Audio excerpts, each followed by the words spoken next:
This is the last little video for now. It's a little bit longer than the rest, but it will get us thinking about the kind of strategies that we're going to use and how this connects to IM theory and evidence-based teaching. This piece of research was done by famous cognitive scientist Willingham, and what he found was something that's really interesting, that he was looking at how students actually perceive their lecturers when they give them ratings.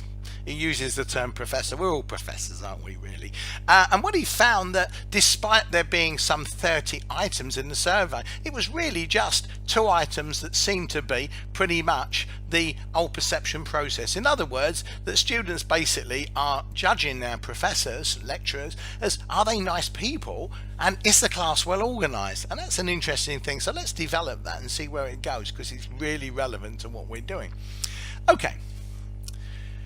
So look at the quote there from Willingham himself, that the nice person bit comes from our communication style, maybe our personalities, the jokes that we may tell, stories, the warm manner, and that's interesting. What do we mean by a warm manner? What constitutes that?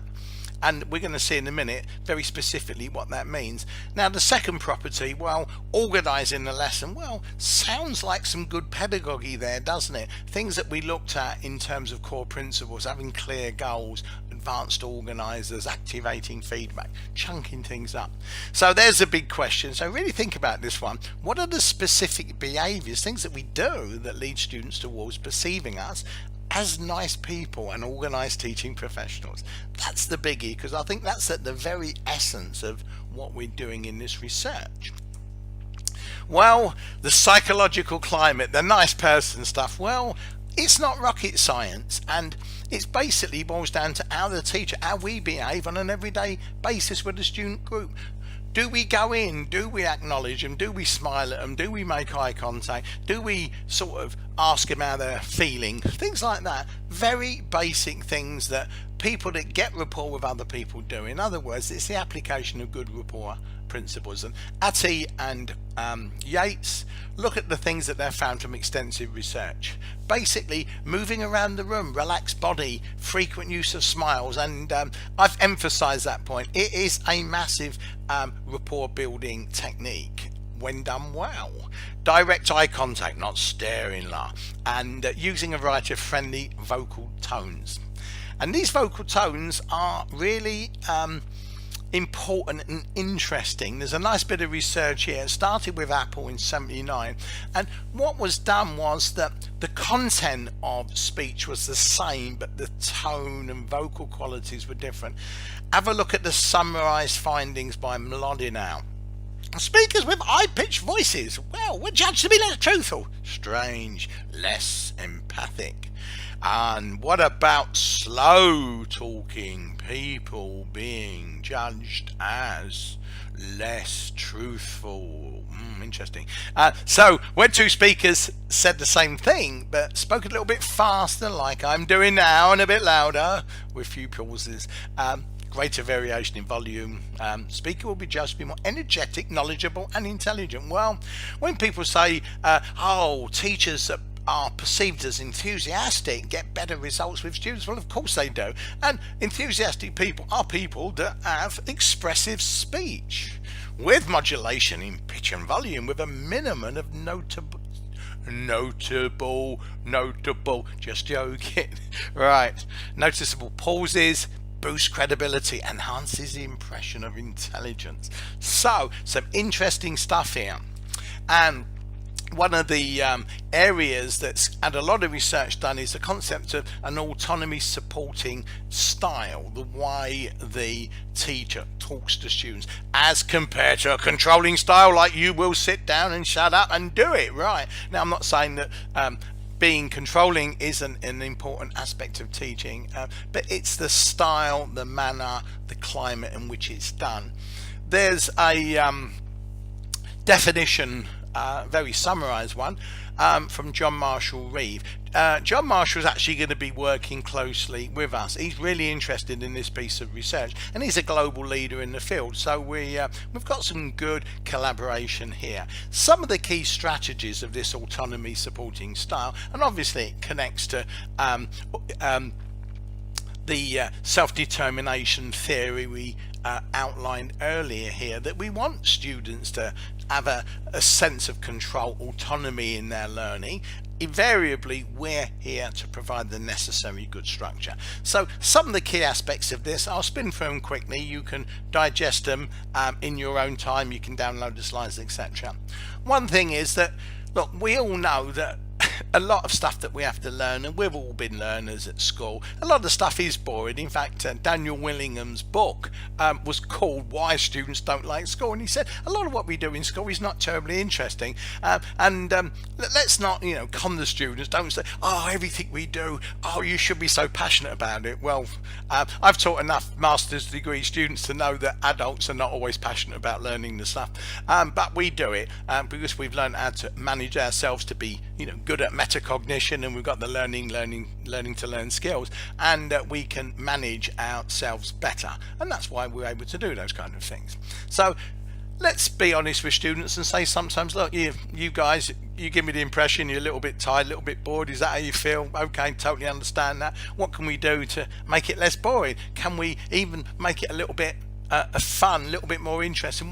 How might we teach it or learn it in different ways? This builds rapport. It's just basically being honest and recognizing the reality of the situation.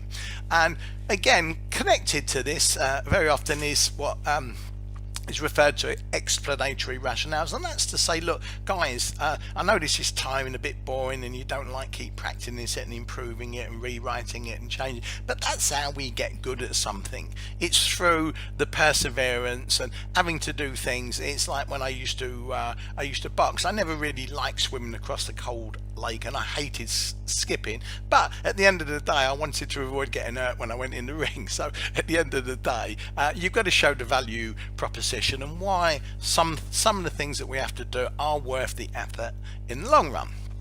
And it's a big point, about kind of autonomy and building rapport and the sense dealing with negative effect. That let's look at the group and give them some choices where possible, not about all the learning objectives, because if they've got to learn certain stuff, they're going to learn, but about the methods, how they go about learning it. We're using the flipped classroom at the moment, and this is an experiment. It's about saying to students, look, you can learn a lot of this stuff in your own time, sitting in your bedroom, with the dog in the room and the cat in the room, whatever, at your own pace. And we give them options, watch the video, read the case study. So it's about kind of, again, if we go back to evidence-based teaching, it's picking those methods that are more likely to work and saying to the students, look, you can learn this stuff in this way, that way, but you've got to learn this stuff and understand the key concepts. So again, and there's an explanatory rationale there, isn't there, that if you learn it in ways that you find are more interesting for you, more meaningful, then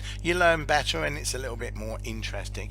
The use of 1 minute papers, there's different formats of these, you've probably used them, but it's getting feedback from students, just short feedback. How's the lesson going? Any suggestions? Those kind of things. And that helps us to make the instructional experience more meaningful, more purposeful, and hopefully more intrinsically motivating. So it's great in teachable moments to teach the value aspects of things, or values aspect I should say, that we want to get across the growth mindset. Look, if you make the effort and with our good teaching, you're going to get there, you're going to make the grade, and you can be very good at something. So look for those teachable moments where students perhaps have achieved something, they've done something that was challenging, they didn't think they can do it, and say to the group, look, here you go. Serene Kyok saying, look, he's just done this now, and he didn't think he could do it 2 weeks ago. You're probably having the same experience. So if you can show that with obviously stories, examples, but especially the direct experience, because nothing convinces people like direct experience. If the students feel that they're learning and they can see it in their performance, they compare the work they're doing now with what they did previously, and they can see it's better. And because it's better, that's why they're getting better marks. That's why their attainment's improving. And the last little bit, encourage them to be part of the learning experience with you.